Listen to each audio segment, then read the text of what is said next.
En primer lugar, muchas gracias por la invitación y la oportunidad de volver al equipo, ¿no?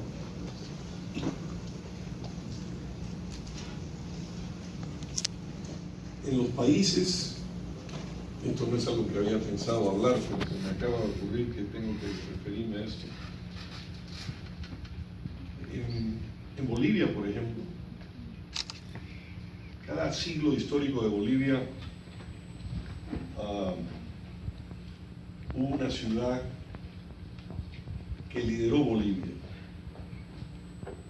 En la época colonial de Bolivia, de la gran riqueza minera, fue Potosí, el Cerro Rico, la mina probablemente más rica en la historia del mundo, de donde salieron los minerales que permitieron sostener la colonia y sostener parte del reino de España durante casi 2 siglos. Cuando vino la independencia, apareció Chuquisaca, y en el siglo XX fue la paz. ¿Qué tiene que ver con ustedes eso? Que Arequipa fue una ciudad también fundamental en el siglo XIX. Relativamente cerca de acá, en la Plaza de Armas, en la Catedral. Bueno, ahora tienen un arzobispo que me acusó de pecador en la campaña, ¿no? Se puso su tiara y en pleno discurso, en plena homilía del sermón del domingo, me acusó de pecador. Él es un funcionario público, recibe plata del Estado. Tendría que haber sido neutral en las elecciones. Cometió un error no solamente legal, sino también un pecado contra la neutralidad de la Iglesia. Es una lástima que haya prelados de esa naturaleza, porque eso es lo que desprestigia el carácter ecuménico de la Iglesia. Yo no le contesté nunca, lo menciono por primera vez aquí. Pero Arequipa tenía otros prelados y tenía otros religiosos en el siglo XIX, como el de Ambal Libia. El de Ambal Libia, que tenía unos discursos flamígeros en la catedral, y que escribió un libro muy interesante, un libro que ustedes deberían leer, sobre las revoluciones de Arequipa. De modo que Arequipa tuvo en el siglo XIX un papel fundamental en la historia del Perú, sobre todo en la historia republicana del Perú. Antes, Arequipa era, en la época de los Borbones, una ciudad de lana y aguardiente. Exportaba el aguardiente al altiplano y la lana del altiplano salía por Arequipa a los mercados del mundo. Pero en la República, Arequipa fue siempre la cuna de las grandes revoluciones democráticas, el pensamiento liberal republicano. Y aún en el siglo XX he oído momentos fundamentales en Arequipa. Sé que esto es algo que cuando viene un intelectual o un político de otra parte de Arequipa no les habla de eso. Pero estas son cosas fundamentales que ustedes tienen que saber, que ustedes tienen que rescatar. Porque Arequipa tiene que volver a ser lo que fue. Arequipa tiene que volver a ser un centro de pensamiento, un centro de reflexión, un centro de agitación democrática.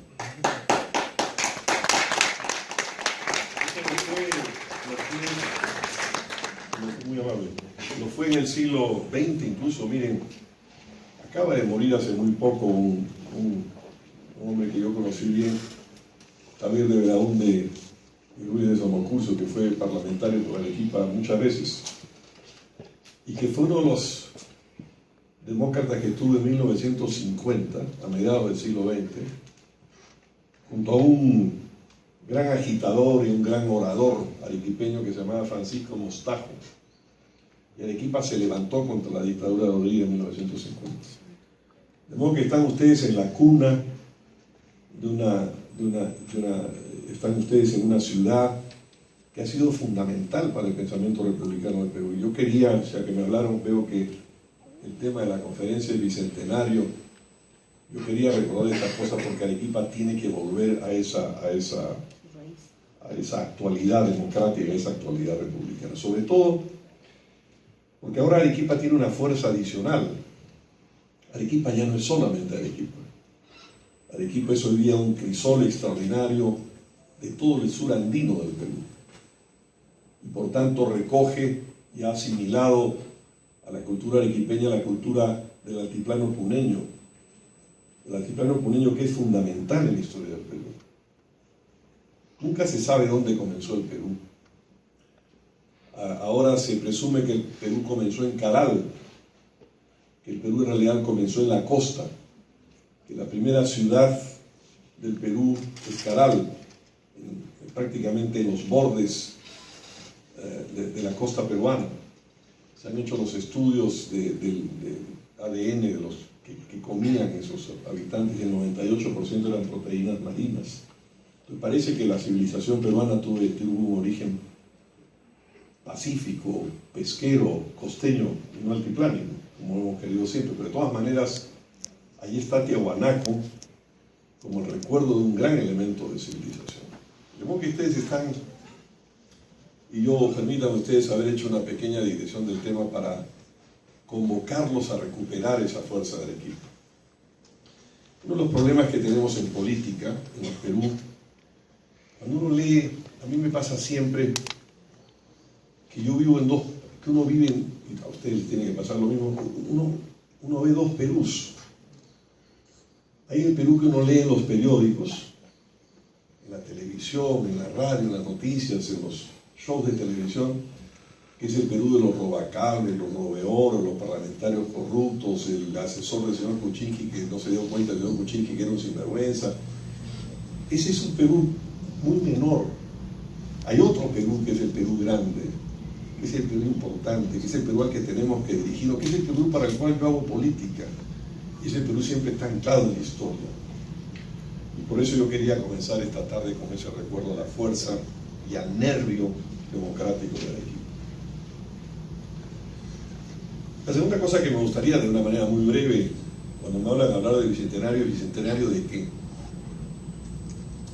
El bicentenario de la República. La República es un invento muy reciente.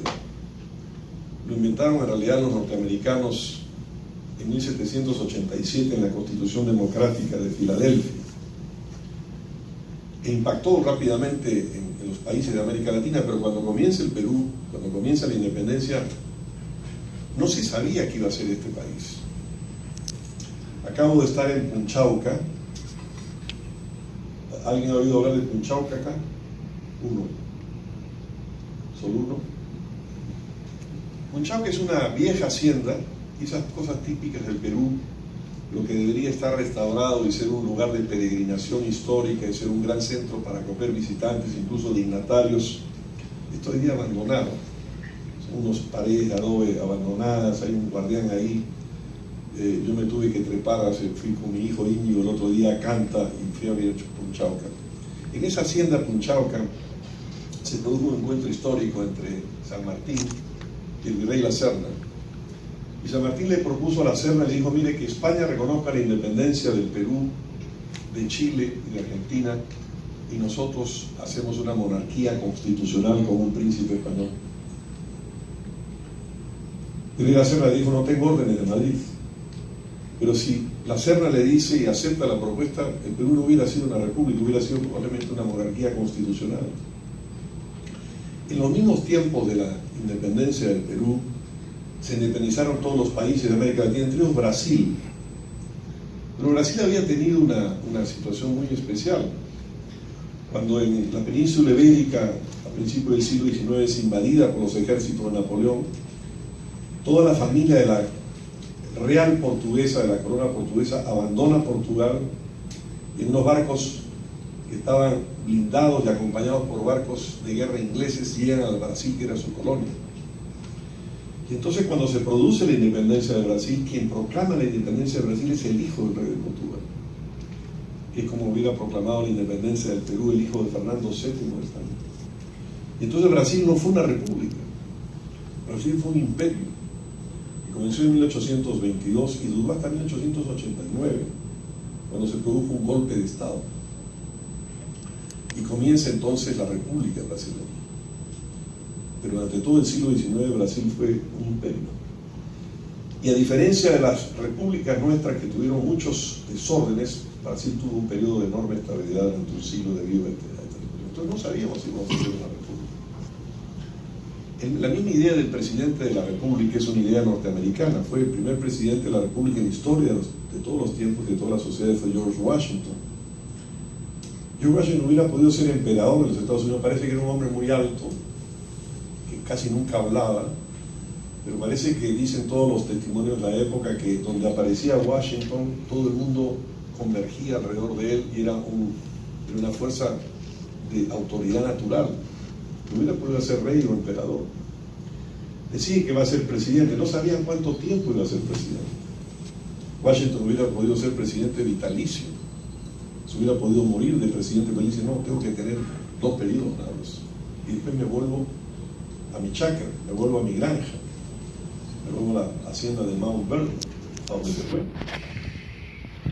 Y después no sabían cómo le iban a llamar. Lo llamamos Su Alteza, lo llamamos Su Majestad. ¿Cómo llamamos al presidente? Nadie sabía. Y él dice, no me pueden llamar majestad, yo no soy un emperador ni un rey. No soy un ciudadano que ustedes han elegido. Entonces, todo esto fue inventándose en el camino, así comenzó el Perú. En 1821, cuando se proclama la independencia, ya he contado este encuentro de San Martín, pero nosotros tenemos 25 años de desórdenes. En 1821, nadie sabe además, en 1824 tuvimos 2 batallas muy importantes, la de Junín y Ayacucho. La de Junín fue una batalla muy breve, una batalla de 55 minutos. Dicen que en Junín no se disparó ningún tiro, que fue una batalla de lanzas y de sables. Y la batalla decisiva de 1824. ¿Quién estaba en la Pampa de la Quina y en Ayacucho aquí? Uno, hay que viajar más. Es una hollada, en unos cerros, es muy pequeñito. Uno es casi como verlo ya del frente, como la pared del auditorio. Ahí estaban los ejércitos realistas, que eran más fuertes y mayores que los ejércitos patriotas. Nadie sabía al comenzar esa batalla cómo iba a terminar. Casi fue una casualidad la victoria patriótica. Podían haber ganado los realistas. Pero ahí comienza la independencia de Perú en 1824. Durante 25 años, o 24 años hasta 1845, no hay sino desórdenes, guerras civiles, golpes militares, presidentes que se van alternando, todos militares. Todos militares. Acá en Arequipa se produce una batalla muy importante, la batalla de Socabaya, donde capturan a Salaverry, que es uno de esos caudillos militares, y lo asesinan ahí, lo matan ahí. En un club de la ciudad de Arequipa, en el cual Arequipa está una carta muy hermosa de Salaverry, horas antes de ser ajusticiado, donde le escribe a su mujer y le pide perdón a la mujer y le dice, perdóname porque no te he hecho feliz. Traté de hacer feliz a la patria y no he hecho feliz ni a mi patria ni a ti. Es una carta maravillosa, con una letra muy clara, muy ordenada. Parece un hombre, no se nota temblor en la carta. Fueron 25 años de desorden hasta que viene Castilla en 1845. Se acababa de descubrir el guano. Eso tiene que ver con el bicentenario, por eso voy a hacer esta segunda parte, una pequeña digresión para ubicarnos en donde estamos. Uno de los problemas que tenemos en el Perú es que los políticos, el presidente Kuczynski citó a mi vicepresidente García Belaúnde un día antes de la transmisión de mando, y entre la conversación le preguntó Kuczynski a García Belaúnde, ¿y quién ganó la batalla de Ayacucho, San Martín o Bolívar? No sabía que había sido Sucre. Entonces, si un presidente no sabe, si los políticos no saben la historia del Perú, si no se conoce el ayer, no se puede crear el mañana. Si no se conoce el pasado, no se puede construir el futuro. Porque es del pasado donde nosotros extraemos las lecciones buenas y las lecciones malas. Las lecciones buenas de las cosas importantes que se han producido en el Perú y las malas para cambiarlas. Pero la historia es muy importante. Se ha descubierto el guano. El primer embarque de guano es hecho por una casa francesa, la Casa Montaner, en 1836. Y el guano lo tenemos a lo largo más o menos de 30 o 40 años. Con ese dinero, Castilla logra comprar a los jefes militares y crea más o menos un protoestado en 1845, que dura con distintas sucesiones hasta el año 72, en que se produce la elección del primer presidente civil, que era Manuel Pardo. Luego viene la guerra con Chile, que es una tragedia para el Perú. Chile era un pequeño paísito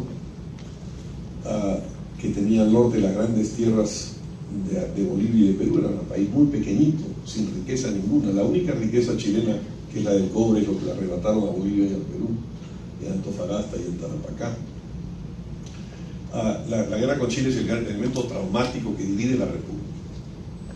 Luego, después de la guerra, hay 12 años más de muchos desórdenes, dirigidos principalmente por un hombre que había sido muy valeroso en la guerra con Chile, pero que fue un desastre como gobernante después, que es el mariscal Cáceres, hecho mariscal por Leguía en 1920.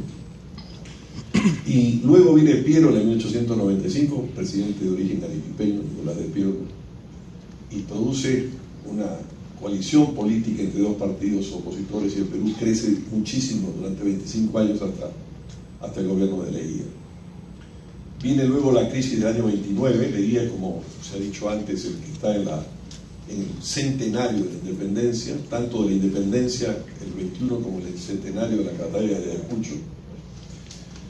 Y viene el crack del 29 que destroza todas las economías en América Latina. El Perú se reordena rápido y viene nuevamente una etapa de bonanza exportadora y un régimen liberal y un gobierno más o menos de derecha hasta 1963, que viene el gobierno de Fernando Belaúnde. Luego ya conocen la historia, viene Velasco, viene el fujimorismo, y estamos a 5 años del Bicentenario. Y nadie se preocupa del Bicentenario, porque el Bicentenario no es solo una celebración, sino es qué país queremos tener. ¿Para qué se fundó esa república? Esos jóvenes que pelearon en Junín y Ayacucho, que venían de Puno y eran aymaras, o venían de Cusco y eran quechuas, o venían de Lima y venían del mundo blanco de Lima, o venían de Chiclayo, de Trujillo, venían del mundo mestizo del Perú, no estaban peleando por el mundo aymara, por el mundo quechua, por el mundo blanco, por el mundo mestizo. Estaban peleando por algo diferente.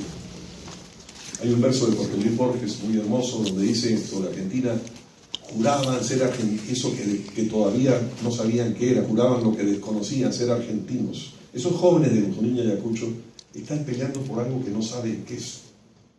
Queremos ser peruanos, queremos ser republicanos. Y a lo largo de este bicentenario ha habido muchos momentos en que los jóvenes han peleado por el Perú.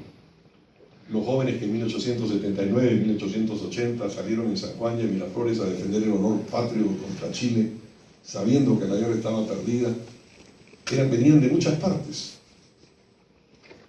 El abuelo de mi mujer se escapó a los 14 años de Trujillo para ir a pelear a Miraflores. Probablemente hubiera muerto en Miraflores, no sabía disparar además, pero su hermano, que también estaba de voluntario médico, lo vio y lo sacó de los pelos y lo regresó. Pero los peruanos jóvenes iban a pelear. ¿Por qué peleaban? ¿Por qué pelearon en Junín y en Ayacucho? ¿Por qué pelearon en San Juan? ¿Por qué los jóvenes de Arequipa salieron detrás de Mostajo en 1950? ¿En nombre de qué? ¿Para qué se hizo este país? Este es el gran tema del Perú. Esto no se conversa en la política peruana, esto no se conversa en el Parlamento, no se conversa en los periódicos, no se ve en los canales de televisión, los que están en el gobierno no hablan de esto. Pero estos son los grandes temas del Perú. ¿Para qué se hizo este país? ¿Para qué se construyó esta república que ahora dentro de 5 años cumple el bicentenario? Se hizo para que fuera una república de iguales.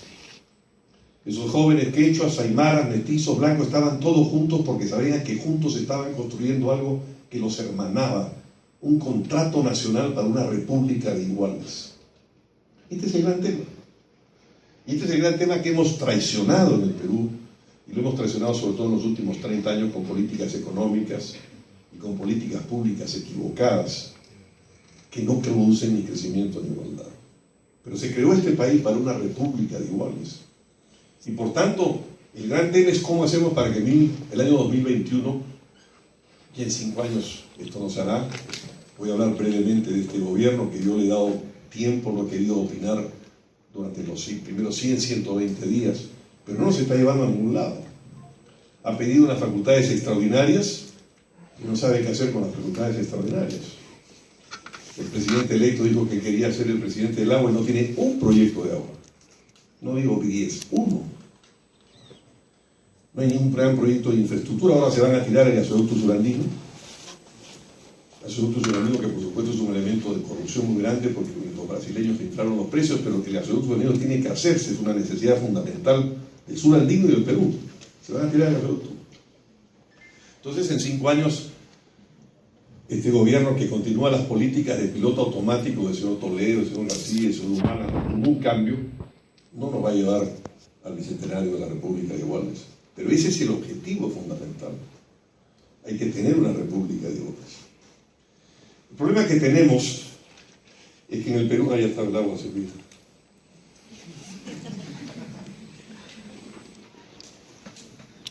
Una de las cosas que yo traté de hacer en la campaña, yo me enfrenté a los intereses de la campaña. Yo le dije a mis hijos y a mi mujer, no sé si lo que yo voy a decir de voto o no voto, pero yo voy a decir la verdad, yo voy a decir lo que yo pienso. Pero claro, nos enfrentamos a los intereses muy duros. Nos enfrentamos sobre todo a los intereses del gas. Y sobre eso, cuando vieron que empezábamos a subir, nos pusieron la puntería y entonces inventaron esa tontera del chicharrón. El verdadero chicharrón es el del gas que se ha comido el Perú.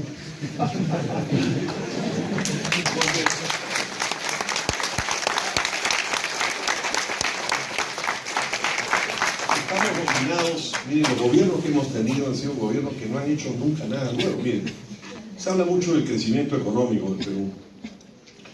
El Perú efectivamente creció mucho en la década, la primera década del siglo XXI. El Perú comenzó a crecer en 2001, básicamente en 2002, y creció mucho. Creció hasta el año 2012, 2013. Pero no hay ningún milagro en esto. No es que esto fuera hecho, todos los gobiernos que fueron, el señor Toledo, el señor García, el señor Humala ya le vino la quincha en contra, pero hablaban los grandes, pero no hicieron nada. El valor agregado que le pusieron al Perú fue cero. ¿Por qué creció el Perú 6%? Cuando yo estaba en el Banco Interamericano de Desarrollo, yo estimulé un estudio que hicieron los economistas del banco.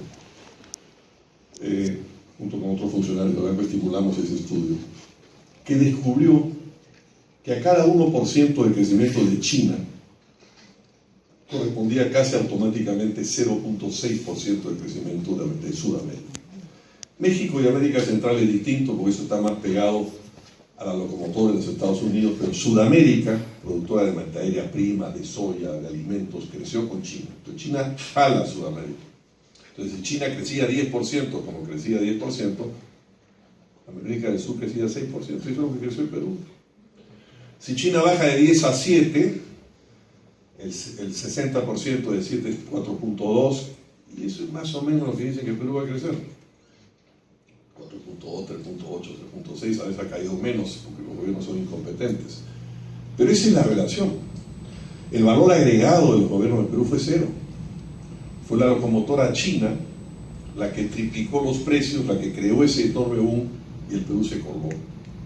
Pero esa década el Perú perdió una ventana de oportunidad extraordinaria para usar esos grandes recursos que tuvimos, que no se van a volver a repetir. Porque no hemos tenido...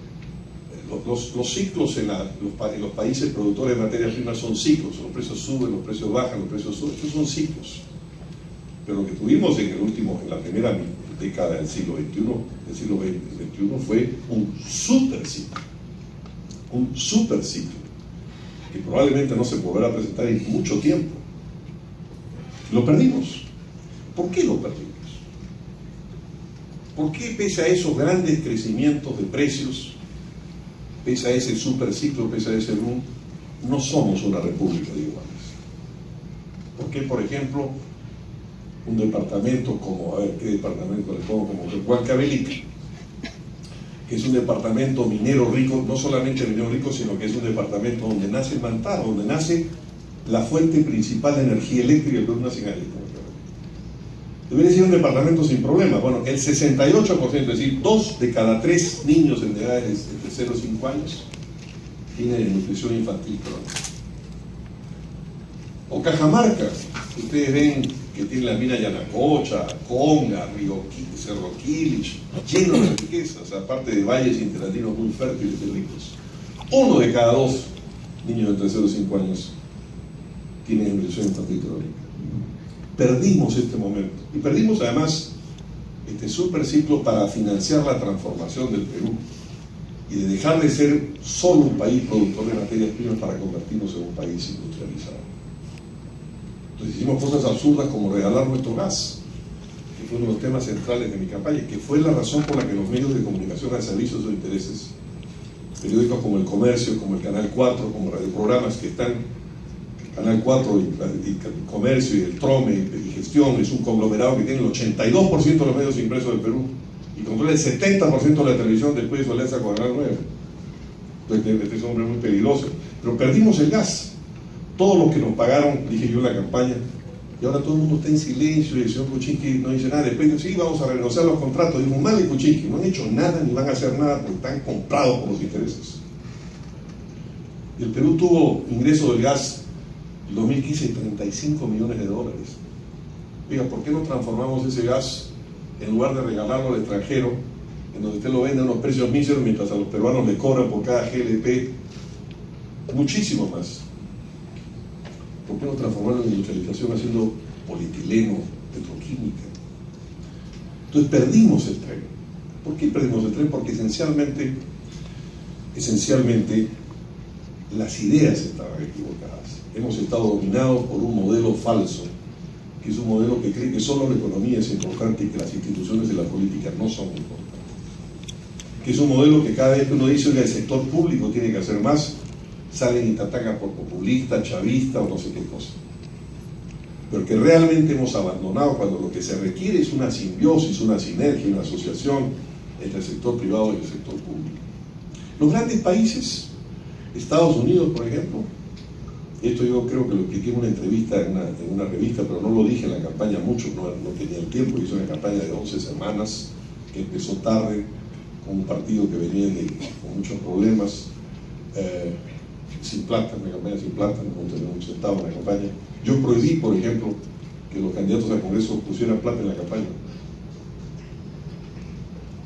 Yo me inspiré en Solón. No se rían, Solón, el gran filósofo y gobernante griego de hace 2500 años, a Solón le preocupaba lo siguiente: por cómo hacemos para que no sean solamente los ricos o los hijos de los ricos los que pueden hacer política, sino que cualquiera pueda hacer política. Y yo pensé eso, yo entonces prohibí que los parlamentarios compraran sus puestos. Todos los partidos recibieron, los parlamentarios pagaban sus puestos. Dije, no, porque puede haber un hombre sin recursos que no tenga la capacidad de hacer una chanchita de su familia para ser candidato, pero que tiene el derecho a ser candidato al Congreso. Aquí no pone plata a nadie. Claro, cuando estuve en medio de la campaña no tenía un centavo y dije, gacho, no sé si he hecho bien o he hecho mal. Pero estoy muy contento de la decisión. Nadie compró su puesto en la Acción Popular. Es el único partido que no cobró por los puestos parlamentarios. Y en consecuencia, hicimos una campaña con muy pocos recursos, no pude decir muchas cosas. Una de las cosas que me hubiera costado contar y que quiero contar acá, porque estoy en un auditorio universitario y las universidades comenzaron en el siglo XIII. Las primeras universidades del mundo son Oxford, París y Bolonia. Y apelan precisamente a esa palabra de universidad, que quiere decir el universalismo del saber. Las grandes universidades del principio del siglo XIII, que es cuando comienzan las universidades, no eran universidades nacionales, eran universidades divididas por temas. Había la especialidad de teología, la otra se especializaba en derecho, la otra en ciencias naturales, como se llamaba entonces. E iban a París, de Checoslovaquia, de Alemania, de Inglaterra, y a Inglaterra iban de todos esos sitios y también a Bolonia. Y eran universidades muy abiertas, donde los alumnos escogían los profesores en función del mérito de los profesores. Eran universidades muy democráticas. Entonces, yo que estoy en un ambiente académico, quiero hacer esta digresión histórica para explicar por qué es tan importante el sector público. Estados Unidos es un país que fue hecho por la política, no fue hecho por los empresarios. Los empresarios vienen a decir, no, oye, que no se metan los políticos, nosotros hacemos... No hacen nada, no, eso no es verdad. Si Fernando Belaúnde hubiera esperado a los empresarios para hacer la carretera marginal de la selva que incorporó toda la Amazonía del Perú al Perú, la Amazonía del Perú seguiría tirada y abandonada y no habría conexión con el Perú. Cuando los Estados Unidos empezaron, la primera obra fundamental que hicieron fue un pequeño canal, se llama el canal del Erie Canal, que conectaba dos ciudades de Buffalo y Albany. Hicieron un canal de 500 kilómetros, 537 kilómetros, que conectaba la punta del lago Erie con el río Hudson, y permitió por tanto que todos los productos de las praderas americanas que no podían pasar por las montañas de Appalachian pasaran por ese canal, llegaran a Hudson y de ahí salieron a Nueva York. Convirtieron a Nueva York en la primera metrópoli del mundo. ¿Quién hizo ese canal? que permitió la gran potencia exportadora del agro americano a principios del siglo XIX? Los políticos, el Estado, el sector público. En el siglo XX, cuando llegó Roosevelt al poder en 1932, en realidad llegó al poder en marzo del 33, pero fue electo el 32, en ese momento todavía había 4 meses de interregno en la asunción del mando, no como ahora que Trump va a entrar ahorita. Los 7 estados del sur que habían perdido en el siglo XIX la guerra civil, Alabama, Mississippi, Louisiana, Virginia, que estaban regados por el río Tennessee, tenían electricidad solamente el 2% de la gente. Entonces fueron donde Roosevelt y le llevaron la idea de que había que canalizar el río Tennessee. Al canalizar el río Tennessee y hacerlo navegable, los productos de esos 7 estados pudieron salir a los mercados del mundo a través de New Orleans. Pero además descubrieron que había muchas caídas eléctricas y por tanto lo que se creó que la autoridad del Valle del Tennessee se convirtió en el gran productor de energía eléctrica en los Estados Unidos. ¿Quién hizo eso ahora? El Estado, el sector público. No para quedarse con ella ni para ser un Estado productor, sino para servir a los ciudadanos.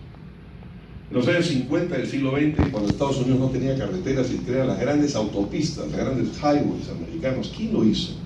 Eisenhower. Fue el Estado americano. Y esas autopistas se siguieron construyendo durante 20 años hasta el gobierno de Nixon. Y el Internet, el chip del Internet, la idea del Internet, ¿dónde nació? Fue un producto del Departamento de Defensa. Después han salido Microsoft, Google, Facebook, pero los orígenes son obra pública. Pero acá hemos tenido una política neoliberal que nace desde el consenso de Washington de 1990. Oye, que no hagan nada los políticos, no hagan nada del Estado, que todos somos para los empresarios. Empresarios que se coluden para precios farmacéuticos, empresarios que se coluden en los bancos para los precios más caros de las tasas bancarias, empresarios que se coluden en los servicios telefónicos, empresarios que se coluden en los periódicos de la televisión. Y eso no crea una república de iguales. Y entonces lo que yo quería y traté de plantear en la campaña es: cambiemos la conversación nacional, cambiemos la orientación del país. Ese modelo no nos lleva a ningún lado. Ese modelo no nos va a llevar al crecimiento, ni al desarrollo, ni a la igualdad. Y el desarrollo no es lo mismo que crecimiento. Uno puede tener crecimiento, hipodecrecimiento en base a precios internacionales de las materias primas. Pero el desarrollo es otra cosa. El desarrollo es la transformación estructural, es convertir a un país en un país industrializado, es tener instituciones que funcionen, es tener buena educación. Este es un país que está de cabeza. Cualquier ejemplo puede servir para eso. Yo siempre cuento la historia que acaban de contarles a ustedes, que yo nací en Ica. Yo no solamente nací en Ica, yo estudié todo mi colegio en provincias. Yo siempre pienso, y cuando vengo a una universidad siempre digo esto.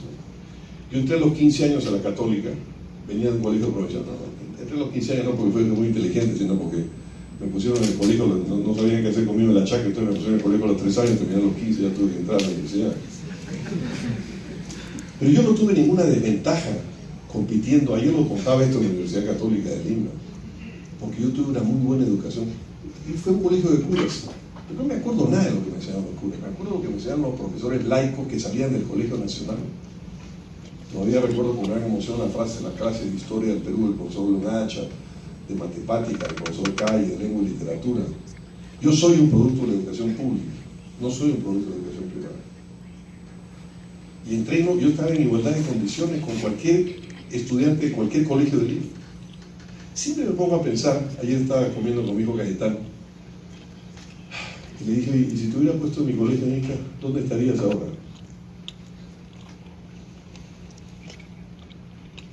Tuve en la campaña un error. Me preguntaron si yo quisiera que mis hijos fuesen a la Universidad de Cerro Vallejo. Y contesté algo que me salió de aquí. Dije: de ninguna manera. Yo quiero que mis hijos vayan a las grandes universidades del mundo.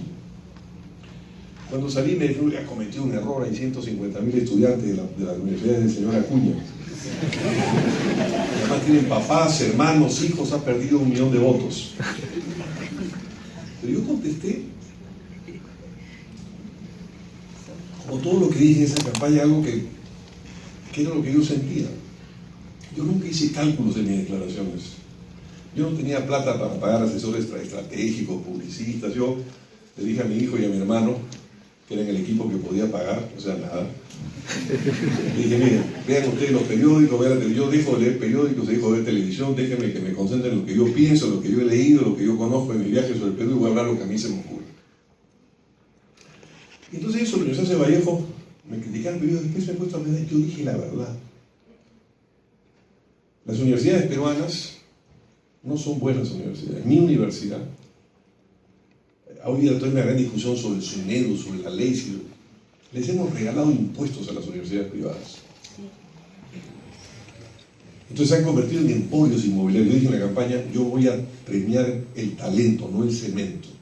Y vamos a quitarles ese regalo de impuestos y vamos a ponerlo para financiar los posgrados universitarios del Perú. Las universidades peruanas no están. Cuando Cayetano entró a la universidad, yo estaba trabajando en Washington, pudo ir a una universidad en los Estados Unidos, y ahí yo descubrí el ranking de Shanghai. Entren ustedes ahorita, cuando salgan de acá y pongan ranking universidades Shanghai. Los chinos hicieron desde el año 2003 un ranking de universidades para ver dónde mandaban a la elite china. Bueno, entonces, de las 20 primeras universidades, además es un ranking muy serio, es un ranking no en base a dicen que esta es buena, dicen que esta es mala, no. ¿Cuántos premios Nobel se enseñan en cada universidad? ¿Cuántas patentes científicas han descubierto los profesores el último año? ¿Cuántas citaciones científicas en estas revistas de primer nivel mundial científicas han hecho? ¿Cuál es el grado de académico matemático promedio de los alumnos? Y sobre criterios muy objetivos se hacen un ranking. Es un ranking terrible porque en las primeras 20 universidades, 17 son de los Estados Unidos. La número 1 es la Universidad de Harvard. De las primeras 100 universidades, 58 son americanas. Cuando yo iba a entrar a Cayetano a la universidad, me puse a ver ese ranking por primera vez. Y me puse a ver dónde estaba mi alma mater. Yo he ido a 2 universidades, a la Católica, aunque yo fui un estudiante muy irregular en la universidad porque yo descubrí el periodismo muy pronto y tuve una carrera muy exitosa en el periodismo, entonces la universidad quedó de lado. Pero fui a la Católica y fui después a Harvard. Bueno, Harvard, con Harvard pasé piola porque era la universidad número 1 del mundo. Pero cuando fui a ver mi alma mater peruana, ¿dónde estaba? Está en el puesto 1450. No hay ninguna universidad de América Latina en las primeras 200. No digo del Perú, de América Latina. La primera universidad de América Latina está en el puesto 287. Métanse ustedes ahora, entonces, hoy día los puestos en América Latina están en el puesto 300, 290, 300. Las primeras 500 hay algunas latinoamericanas, ni una peruana. Esa es la República de Iguales. Cuando yo entré a la universidad, yo fui a la Universidad de Harvard, yo me di cuenta que había una gran universidad en la Católica, que tenía profesores de nivel mundial en la Católica. Y yo estaba, mi educación era a la par de la que venía de cualquier otra universidad del mundo. Esto no ocurre ahora. Yo fui a un colegio y soy un producto de educación pública, cuando la educación pública en Perú era magnífica. ¿Recuerdan? Miren, hay un gran colegio del cual nadie habla, que es el Colegio Guadalupe. Un día me preguntaron esto en esta ciudad hace años. ¿Qué es lo primero que usted haría si fuese presidente de la República? Se me ocurrió así, reconstruir el Colegio Guadalupe. Un colegio fundado en 1841 por un conterráneo mío, Domingo Elías, un iqueño. Y dijo, ¿cómo hacemos para crear un gran colegio igual que los liceos franceses? Donde la meritocracia peruana se eduque. Donde no importa de qué familia venga, de qué región venga, los recursos de su familia, sino que cada uno pueda tener una educación igual y tenga una educación de primera calidad y vamos a crear grandes ciudadanos para eso se hizo el Colegio Guadalupe. Ahí estudió mucha gente, ahí estudió Jorge Basadre, también estudió Fujimori. Fujimori era un buen matemático, parece que era un buen alumno. Entonces, destrozamos el Colegio Guadalupe.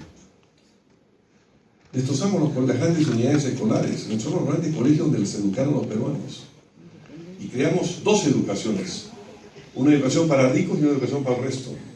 Así no se construyen los países. Así no se construye la República de Iguales. Y eso es lo que hemos tenido en estos 30 años de gobierno. Ese es el gobierno de Toledo, el gobierno de García, el gobierno de Humala y ahora el gobierno de Kuczynski. Oigan, no se muevan, no hagan nada. No nos metamos con las empresas, que todo es el mercado. Oigan, nada la política. No es verdad. Así no vamos a llegar al bicentenario con una sociedad de iguales. Entonces yo traté de cambiar la conversación nacional y decirles a los peruanos, necesitamos crear una sociedad del bienestar. El gran premio Nobel Albert Einstein dijo una vez no todo lo que cuenta puede ser contado, y no todo lo que puede ser contado cuenta. Es decir, no todo es un tema de dinero, no todo es un tema de mercado, no todo es un tema... Hay otras cosas en el mundo. Y tenemos que cambiar el chip de la política peruana para que no sea ese modelo liberal que ha maniatado al Estado. En función de lo que tenemos una sociedad profundamente desigual en el Perú. Entonces, si alguien puede pagar un colegio caro, su hijo tendrá buenas ventajas. Si alguien tiene recursos, su hijo podrá ser curado. Pero eso no es una sociedad de iguales. Yo acabo de estar ahora en España dando una conferencia y un amigo mío con recursos se tenía que operar de la columna, no de una operación al diente, a la columna. Y este amigo mío rico va al médico privado a que le mida la vista, si está miope, no miope, si tiene 2.5, 3.5, que le saquen una muela. Pero a la hora de operación a la columna se fue al hospital público. Y cuando hay que hacer un trasplante de médula, los hombres ricos, los países desarrollados, se van a un hospital público. Y yo quería en la campaña, y eso es lo que quiero todavía, yo no dije nada original en mi campaña, no dije nada muy nuevo. Yo lo único que dije era, yo quiero que en mi país, que en nuestro país, los ciudadanos tengan los derechos, los beneficios, las prerrogativas que tienen todos los ciudadanos de todas las sociedades normales. Buena educación pública de calidad, gratuita, buena salud pública de calidad, pensiones que no desaparezcan, seguridad para la gente, las cosas fundamentales de una sociedad del bienestar. Y esto es lo que tenemos que lograr. Pero yo traté de empaquetar eso por razones de comunicación y dije, tenemos que hacer un programa de gobierno de 3 letras, A más C más I. A de agua, y este es un gobierno que se decide, señor Cuchillo, que el presidente del agua no está haciendo nada sobre el agua, no está haciendo nada sobre la energía, no está haciendo nada sobre... Estamos paralizados en el país en los últimos 120 días, no se les ocurren cosas. Estoy muy sorprendido. Yo pensé que iban a hacer un gobierno de derecha, pero iban a hacer un gobierno con algunas ideas. No veo ni una idea, lo único que veo es la derecha. A de agua, el Perú es un país lleno de agua. Tenemos conflictos por el agua, pero pasan cosas absurdas. Yo, por ejemplo, en la campaña fui a Iquitos y le digo al alcalde de Iquitos, ¿cuál es el principal problema de Iquitos? El agua. Le dije, acompáñame, venga conmigo. ¿A dónde me iba? Camine conmigo. Lo llevé 2 cuadras, lo llevé al río, ¿no? Le dije, ¿sabes qué es esto? Entonces se ofendió y me dijo, por supuesto, como usted me pregunta eso, es el glorioso río Amazonas. Bueno, el glorioso río Amazonas es el río más caudaloso del mundo. Y ya sabemos hoy día que es además el río más largo del mundo, pues se descubrió que nace antes de donde se creía, por lo tanto más largo que el Nilo. Y esta ciudad que está en las orillas del río más caudaloso del mundo no tiene agua. ¿Falta el agua o faltan políticos? Faltan políticos, no falta el agua. Cuando hay un proceso, y tanto la izquierda infantil que paraliza Conga como la derecha que no hace las cosas en las empresas que tiene que hacer y paran Conga por el agua, cuando detrás de Cajamarca tienen el Marañón, y que es una de las grandes fuentes de agua del mundo, al Perú no le falta agua. El problema que tenemos es que el agua está donde no está la gente y la gente está donde no está el agua. Pero el Perú y los países andinos junto con Brasil somos dueños del 28% del agua dulce del mundo. 28% del agua dulce del mundo. Somos países billonarios en agua. No hay razón para que al Perú le falte agua. Tenemos hoy día los recursos técnicos, los recursos de tecnología, los recursos de ingeniería, los recursos financieros para hacer los trasvases e inundar Conga de agua. Y que Iquitos nunca más vuelva a tener problemas de agua. Todos estos ríos del sur andino, no el Tambo que es un poco más, pero a partir del sur del río Tambo al sur, todos los ríos de los departamentos sureños juntos, el Caplina, el Ocumba, cualquiera de los ríos de Tacna, Moquegua, juntos traen 9 metros cúbicos segundo. Nada. Pero atrás tienen el Titicaca, donde se pierden cada día 20 o 25 metros de vapor que podrían venir. Entonces el Perú no tiene un problema. Yo dije, hay que hacer una gran revolución del agua. Esa es la A del agua. La E era la E de energía y la E de educación. En energía, transformarnos en el primer país de América del Sur productor de materia eléctrica. Nosotros podemos ser el gran país exportador de energía eléctrica de América del Sur y podemos ser un país exportador de petroquímica. No hay ninguna planta de petroquímica que produzca amoníaco en toda la costa del Pacífico, de Alaska a Chile. Podría estar en el Pacífico Sur, podría estar en Hilo, en Matarani o en Tacna, o en varios sitios. Y ser nosotros un país que transforma el gas, que ahora los señores como Kuczynski, mediante leyes que les dio como ministro, le regalan el gas a los extranjeros, podríamos transformar ese gas en petroquímica y ser un país exportador y ser un país industrializado. Perú produce hoy día unas 7.000 megawatts de electricidad, su capacidad instalada, podríamos tener 100.000, tanto en energía hidroeléctrica como energía eólica, digamos, de energía. Y en educación, una educación de iguales, una educación que reconstruya. Siempre la gente habla de universidades, la educación secundaria. Miren, lo primero que hay que reconstruir es el colegio primario. El colegio primario, que es donde la gente comienza a leer, y donde comienza a aprender a sumar, a restar y a multiplicar. Los estudiantes de Perú salen en promedio del colegio secundario sin comprender textos y sin poder hacer bien las operaciones matemáticas. Y hay una gran diferencia. Hay un país que se ha transformado en el mundo, que es Finlandia, y se lo hizo en base a educación. Pero una de las cosas fundamentales que hizo es que todos los colegios en Finlandia son iguales. La diferencia de calidad entre el colegio principal de Helsinki y el de una provincia son muy poquitos. En consecuencia hay una igualdad nacional. Pero eso no ocurre entre un colegio rico de Lima y un colegio en Zambia o Nazángara, o en Morropón, o en Mariano Melgar. Entonces tenemos que cambiar la educación y tenemos que cambiar sobre todo la educación primaria. El viejo legado de Fernando Belaúnde, que construyó carreteras, que construyó, siempre decía mi campaña presidencial la hicieron dos personas. La hice yo y la hizo un fantasma. Y si yo pude funcionar en esa campaña fue porque un fantasma me respaldaba. Ese fantasma era Fernando Belaúnde. En cada pueblo del Perú,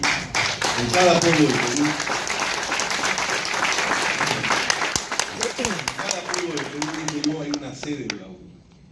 Hay un camino, hay una gran carretera, hay un colegio, hay un centro de salud, hay un canal de irrigación, hay un cable eléctrico, hay una sede.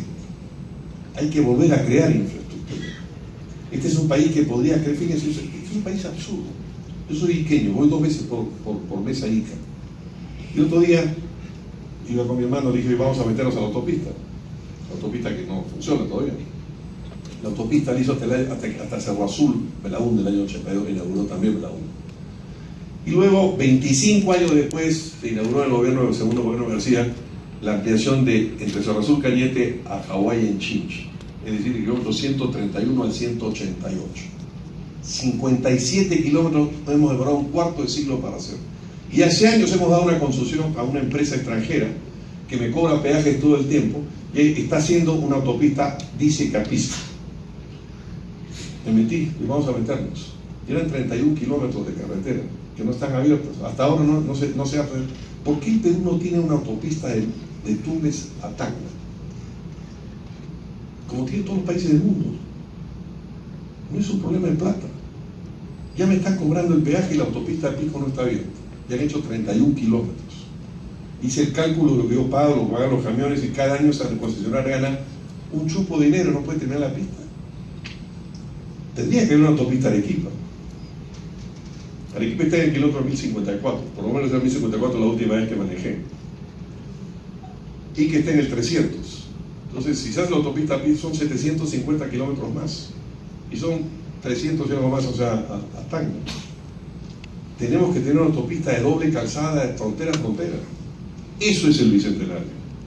Al Bicentenario tendríamos que tener una doble calzada. El aeropuerto del Callao, concesionado hace años, cobrando a los extranjeros montones de plata y ganando montones de plata, convirtiendo el aeropuerto en el gran hub de Sudamérica. Y no pueden hacer una segunda pista. Y están esperando que se les vence el contrato para que con el pretexto de la segunda pista les dan de nuevo la concesión. Eso es el modelo neoliberal que no funciona. Cuando no hay un Estado que defienda a los ciudadanos del Perú.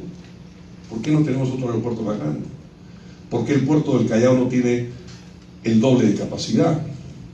¿Por qué no hemos hecho un centro petroquímico en Hilo o en Matarani ya hace mucho tiempo con el gas de camiseta en lugar de regalarlo? Son proyectos que se pagan en 2 años. Mi equipo técnico hizo los estudios y estableció que en 2 años, 3 meses, se pagaba la planta petroquímica en base a los precios de polietileno en el exterior y lo que costaba aportando el gas. ¿Por qué no se hace eso? ¿Y por qué ese centro petroquímico no hubiera servido también para crear un gran tejido educativo de institutos superiores técnicos para la petroquímica en toda esa zona del sur? Convertir entonces un país industrializado en una generación de Venezuela es completamente factible. La otra I era la I de innovación, una de las cosas más hermosas que me pasaron en la campaña. Fue cuando uno de los grandes científicos peruanos, profesor en Berkeley, me dijo que quiero apoyarte. Entonces le dije, yo todo tímido, dije, ¿puedo usar tu nombre? Me dijo, no solamente mi nombre, sino de toda la red de científicos que nosotros tenemos. Y fueron los que me apoyaron. Son científicos que salieron del Perú y enseñan en las grandes universidades del mundo. Y que podrían conectar la ciencia del mundo en tiempo virtual, en tiempo real, por online, al sistema universitario peruano. Y hacer un país distinto, un país del primer mundo. Nosotros no somos un país de segunda clase. Nosotros somos un gran país. Nosotros no somos Chile. Chile es un paisito de segunda clase.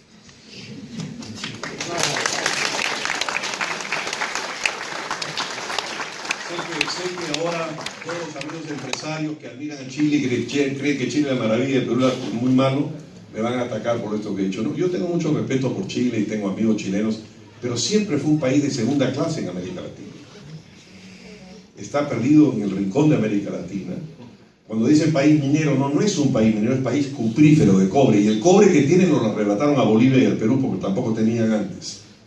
Pero no somos un país minero del Perú, que tiene no solamente cobre, sino plata, plomo, zinc, molibdenio, cobre, uranio, lo que ustedes quieran. Entonces somos nosotros un gran país. Nosotros no somos un país de segunda clase, nosotros somos uno de los pocos países en la historia del mundo. Somos uno de los centros de civilización originaria del mundo. ¿Sabes lo que es eso? Antes que en Sumeria, o casi igual que en Sumeria, donde se supone que empezó la escritura y empezaron las primeras ciudades de la historia humana, nosotros ya teníamos a Caral. Nosotros descubrimos la primera polis del mundo, una de las primeras polis del mundo en Caral. Nosotros somos uno de los centros originarios de civilización en el mundo, como lo es Egipto, como lo es China, como lo es Irán, la antigua Persia, como es Irak, la antigua Mesopotamia, como lo es México, Guatemala, los antiguos mayas. Nosotros somos un centro de civilización original. El mundo nació con nosotros. Nosotros somos un país del primer mundo. Nosotros somos el país protagónico y primogénito de América del Sur. No somos cualquier país. ¿Por qué estamos como estamos? Porque este país lleno de riquezas, lleno de historia, lleno de tradiciones, con un tamaño de población de 30 millones de gente que trabaja, que se esfuerza, que compra, que vende, que estudia, que es un gran esfuerzo. ¿Por qué nosotros no podemos ser un país del primer mundo? No podemos ser un país del primer mundo porque las políticas están equivocadas. Porque el chip de los políticos que nos gobiernan ahora, con Humala, con Kuczynski, con Humala, con García, está equivocado. Y ese modelo es el que tiene que cambiar. Es un modelo que tiene que cambiar no para votar las cosas buenas que se han hecho.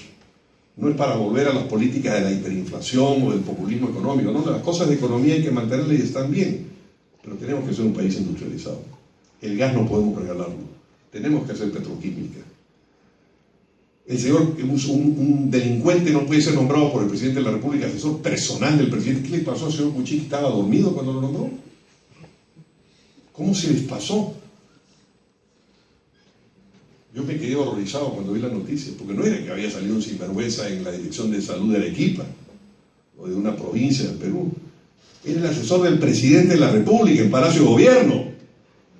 Ese es el presidente de la República que tenemos, que no se da cuenta que su asesor, uno de los 4 que nombró, era ese señor. Entonces, con esos políticos y con esos modelos, el año del bicentenario no vamos a estar en ninguna parte. Vamos a estar como ahora, un país desigual, un país que no usa sus recursos. Eso es lo que tenemos que cambiar. Esto no es atacar a nadie, esto no es desmerecer el esfuerzo de las empresas privadas, que es muy importante, pero es el modelo que tiene que ser un modelo al servicio de los ciudadanos. No es aceptable que en una sociedad democrática 4 grandes cadenas de farmacéuticos conspiren contra el público para subir los precios y tener los precios más caros de América. No es posible, eso no está bien. Para eso se requiere un Estado fuerte, no un Estado grande, un Estado fuerte, firme, que defienda a los ciudadanos. No es aceptable que regalemos el gas del Perú como lo estamos regalando. y que las empresas, en función de una ley que les dio el señor Kuczynski, digan que reciben por cada millón de BTU 53 centavos y Bolivia vende lo mismo a $6 a Bolivia y México compra lo mismo a $15. No es aceptable. Tenemos que cambiar el modelo. Y tenemos que cambiar el modelo para hacer realidad el Bicentenario y llegar al Bicentenario con un país distinto. ¿Qué país queremos tener? Tampoco se trata, como quiere parte de la izquierda, de invitar a que cada vez que hay que atacar al gobierno de Chávez y al gobierno de Maduro, la izquierda se queda paralizada y no ataca porque les han dado plata seguramente. Pero ese modelo tampoco funciona.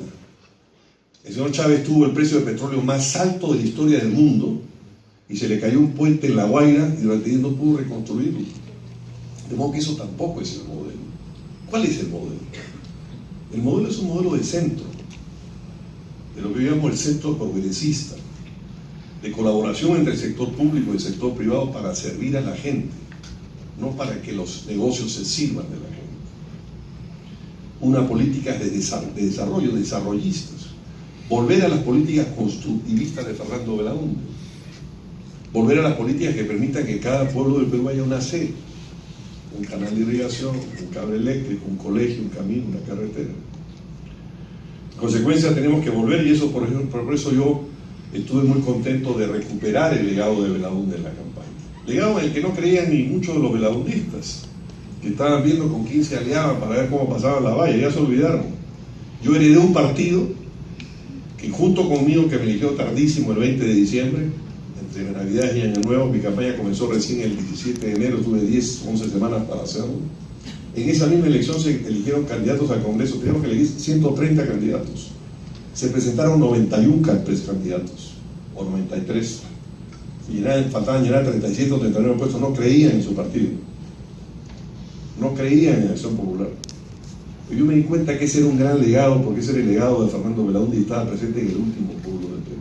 Tenemos que volver a las políticas de Belaúnde, que no eran políticas izquierdistas, que no eran políticas estatistas, eran políticas desarrollistas, constructivistas y de búsqueda de la infraestructura para la igualdad.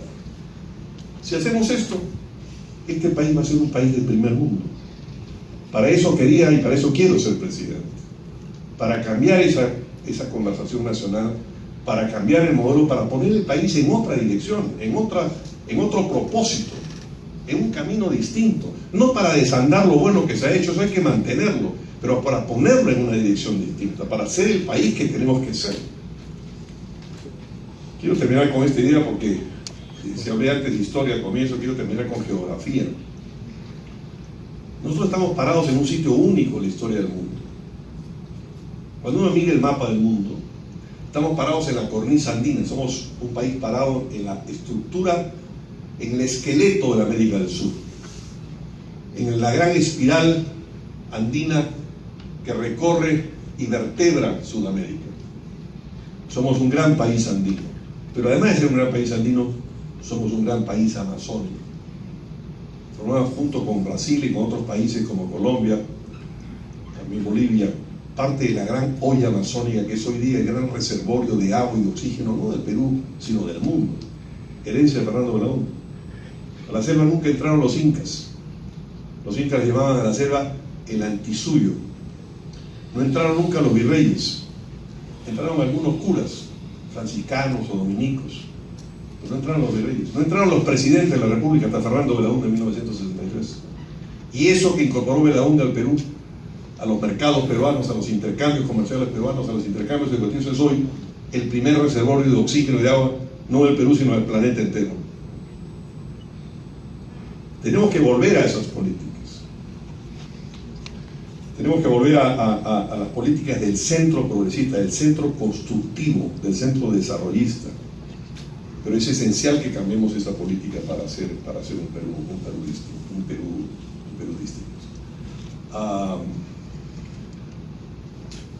Miren,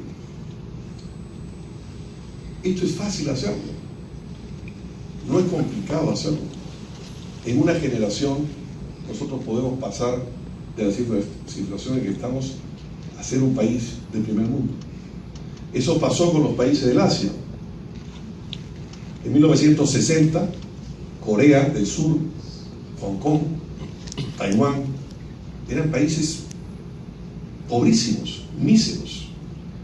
Exportaban poquísimo comparado con Perú. Apenas 25 años después, la primera vez que yo fui a Corea, me encontré con un país desarrollado. Samsung, ustedes conocen Samsung, la marca Samsung, la marca líder del mundo en tecnología de digitales. ¿Saben cómo empezó Samsung? Empezó en 1937 como una empresa que vendía en carretillas en Seúl fritangas para comer.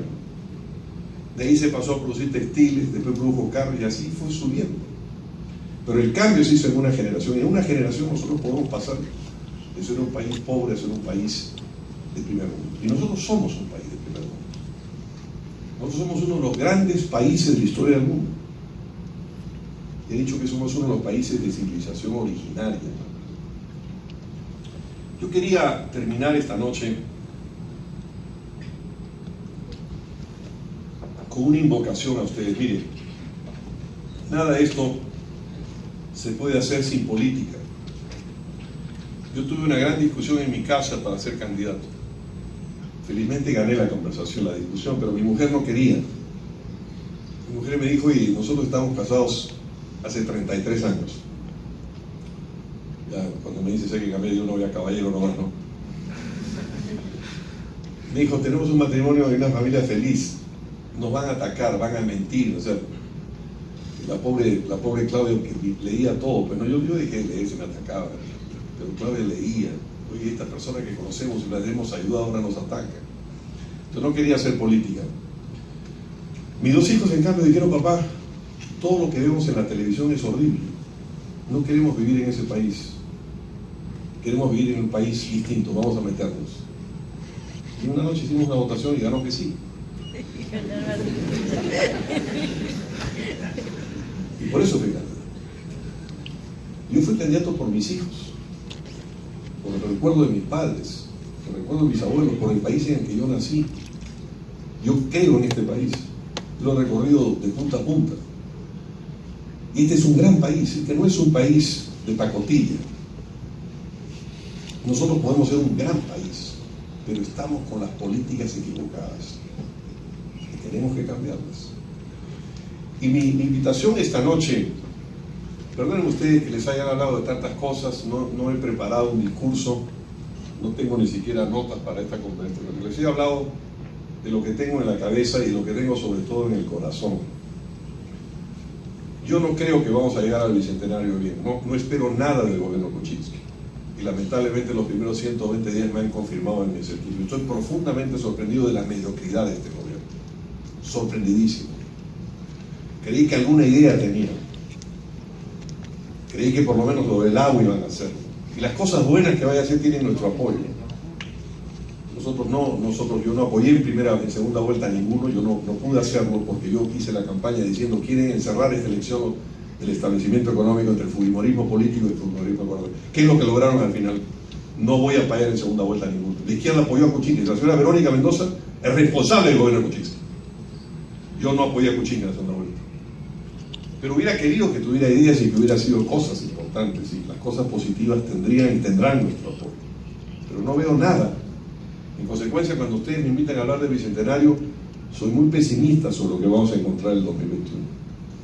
Pero soy muy optimista de lo que podemos hacer a partir del 2021 y convertir este país en un país industrializado, en un país educado, en un país de primer mundo, en una república de iguales.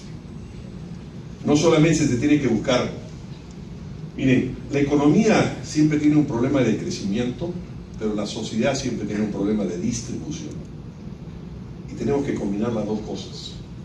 Esa es la política del centro progresista. Tenemos que tener crecimiento económico más igualdad. No vale el crecimiento con desigualdad y no vale la igualdad con pobreza. Tenemos que combinar las dos cosas. Tenemos que volver al legado de Belaúnde, al legado de la construcción, y tenemos que tener crecimiento económico, desarrollo económico e igualdad social. Esta es la esencia. Esta es la política. Así se han hecho los grandes países del mundo. Así lo ha hecho Suecia, así lo ha hecho Noruega, así lo han hecho los países que han creado unas sociedades igualitarias. Esa es la sociedad que yo quiero para el Perú. ¿Qué necesitamos para hacer? Y con esto termino. Necesitamos hacer política.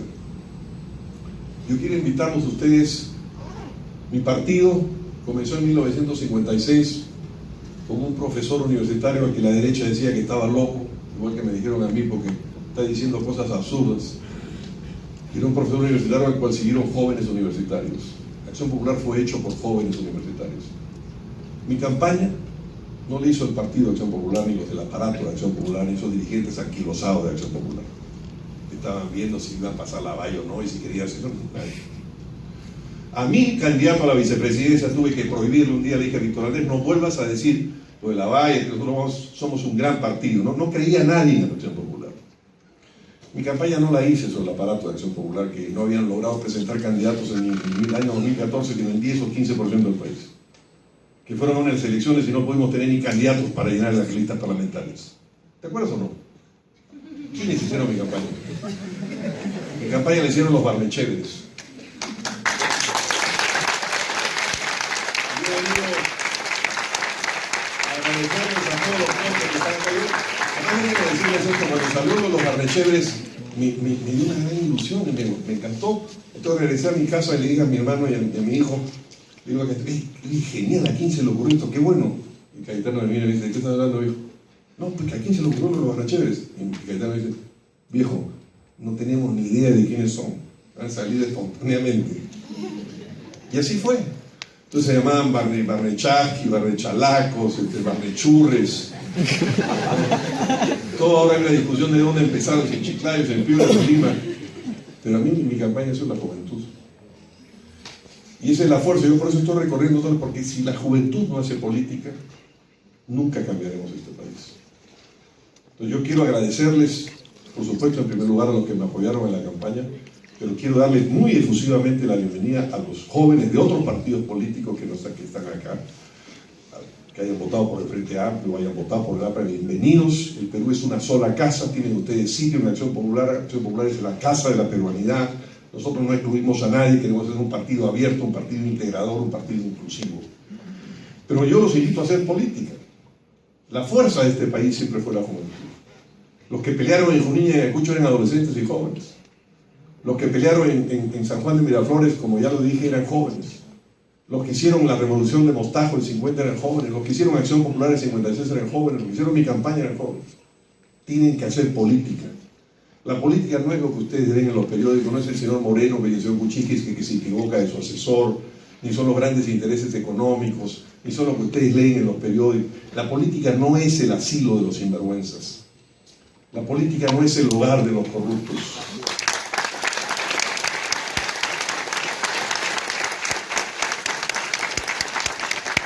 La política es una de las grandes cosas que han inventado los hombres. Lo inventaron inmemorialmente. Ya en Caral se hacía política. La política es la gran palanca de los pueblos para servir a los pueblos. La palanca, la política, ayer lo mencioné, no sé si hice bien o mal, pero me acordé que había un video del dueño del Banco de Crédito negociando con el señor Montesinos. Los ricos no necesitan la política.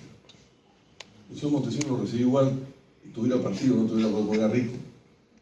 Pueden comprar avisos en los periódicos, pueden comprar canales de televisión, pueden inventarlo de chicharrón para parar a un candidato nacionalista y democrático. Sí. Durante esta campaña los peruanos le creyeron, ¿no? Entonces yo dije, el tema es el chicharrón. No voy a ser presidente porque no comí un chicharrón de 40.000 chicharrones que me comí. El chicharrón verdadero es el del gas, que es el que están ocultando.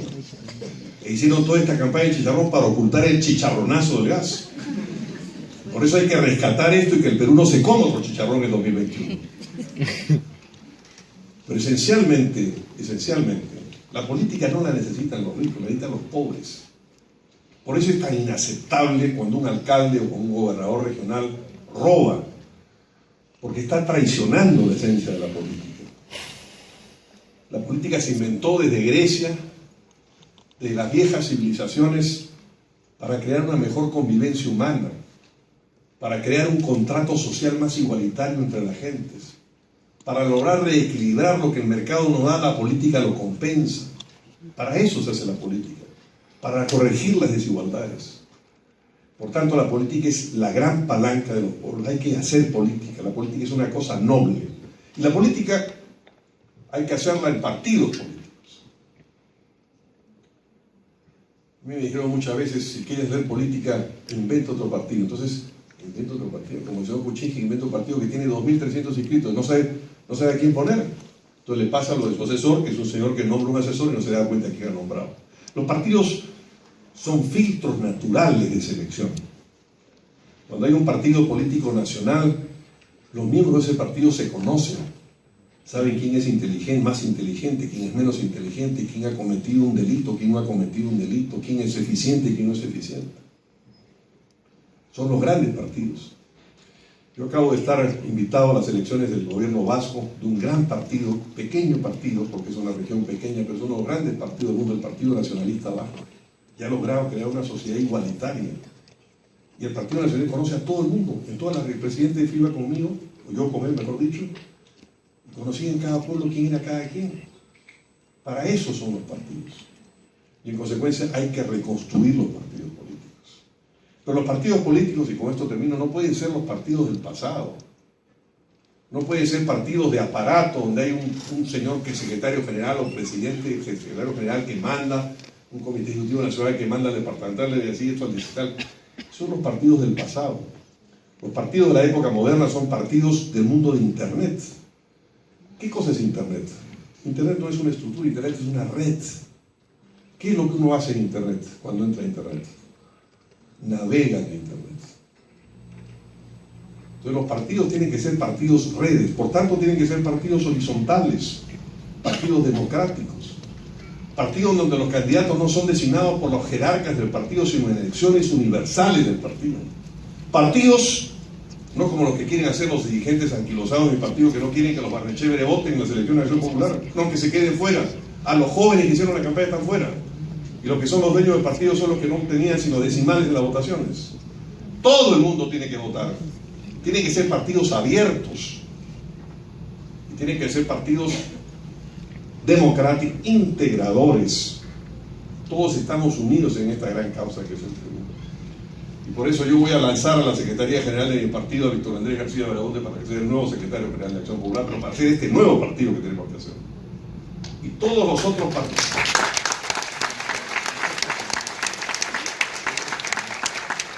No pueden haber además dos cabezas en un partido. Un señor presidente de un partido que anda atacando en Twitter, en Facebook, todos los días a los dirigentes, a los candidatos. Eso no puede ser. Eso no se hace en ningún partido normal del mundo. Tienen que ser partidos fraternos también, son partidos de integración. Pero esencialmente lo que quería, y con esto termino, es una invitación a hacer política. Hay que superar la vergüenza de hacer política, el escándalo que es la política en nuestros países. Quiero decirles que la política que ustedes ven en la televisión y en los periódicos no es la política de verdad. Esa es la política de mentira. La política de verdad es la que tenemos que hacer para que el bicentenario del Perú sea finalmente una república de iguales, un país de todos, un país donde todo el mundo tenga sitio y donde hay una integración de crecimiento económico, pero también de justicia social. Muchas gracias.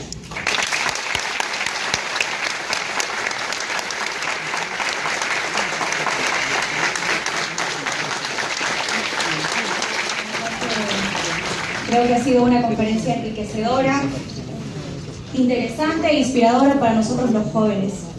Como hemos dicho al inicio, se hicieron algunas preguntas, de las cuales hemos escogido 3, para que tú las puedas responder brevemente si contamos con tu aceptación.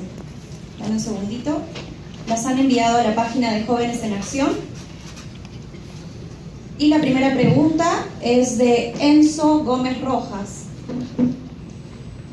¿Qué significa en la actualidad el Perú como doctrina? Aquí está, ¿sí? ¿Contesto todas juntas o una por una? Díctame las 3, yo hago un cierre de la conferencia. Esa es la primera. La segunda es...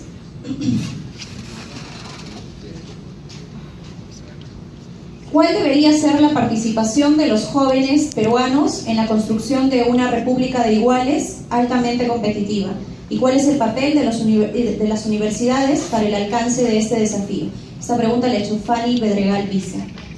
Y la última. La primera la hizo Enzo. Sí, Enzo. Enzo, Fanny. Y la última es, ¿qué opina del TTP y sus efectos tras la elección de Donald Trump? Uy, Disculpe, pero no he mencionado. Esa pregunta la hizo Chin Sue Sam. Shin Susan, Chin Sue Sam. Shin que está acá. Sí, eso todos son los chicos que han estado por aquí. Ah, ahí está. ¿Y ese nombre? Es el verdadero. Sí.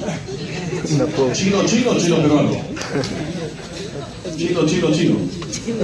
Parece muy bonito eso de chino. Mire, voy a comenzar por la final de Shin, la pregunta de Shin que me ha hecho antes de contestarle a Fanny y a eso. Yo no dormí la noche de la elección americana. Para mí ha sido un horror. El señor Trump representa todo lo contrario de lo que yo admiro. No me gusta ni su pelo. Me parece que representa lo peor. Estados Unidos es un país con muchos defectos, que ha tenido en su política exterior muchos errores, pero es un país que ha producido grandes cosas. La gente olvida que en la Segunda Guerra Mundial, al terminar la Segunda Guerra Mundial, Estados Unidos logró reconstruir un continente entero destrozado por el nazismo y por la barbarie que fue Europa. Creó el Plan Marshall.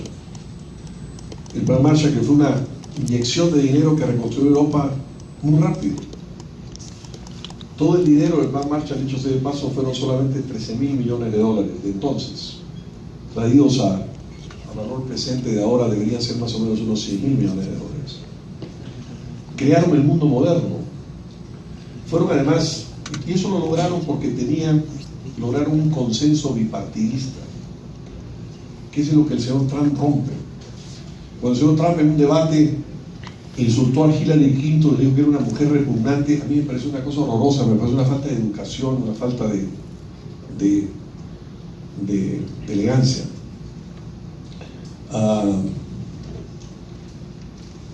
Y entonces el señor Trump está en contra de lo que es el espíritu de Filadelfia, el espíritu de la Constitución americana. Los americanos inventaron una nación de la nada. La gente olvida, cuando los Estados Unidos comenzaron, imaginen ustedes que este es el mapa de los Estados Unidos actual. Allá está California, allá está Nueva York. Cuando comenzaron los Estados Unidos no eran sino una tripita de 13 colonias asomadas al océano Atlántico. Todo esto era Luisiana, que era francesa, y todo eso Texas y California era española o mexicana. Y en base al espíritu de una constitución que establecía contrapesos y balances, que dijeron, oye, los hombres no son perfectos, los hombres también pueden ser malos. Entonces tenemos que crear unos regímenes políticos que controlen el abuso. Y para eso inventaron una cosa que en inglés se llama checks and balances, contrapesos.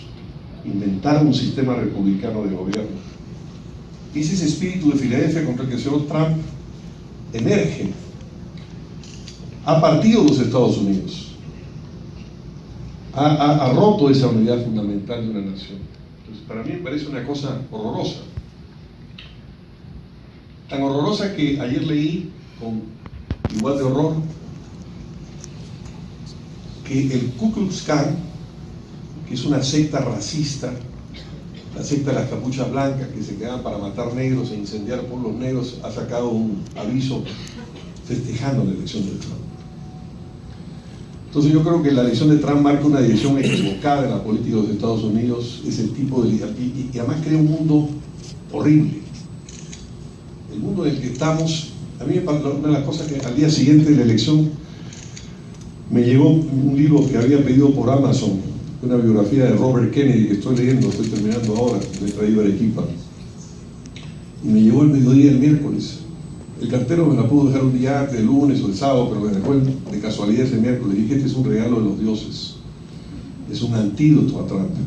Me voy a sumergir en la época de Kennedy, en lo que eran los valores de Kennedy, en la gran campaña de Robert Kennedy de 1968 por la igualdad racial de los Estados Unidos.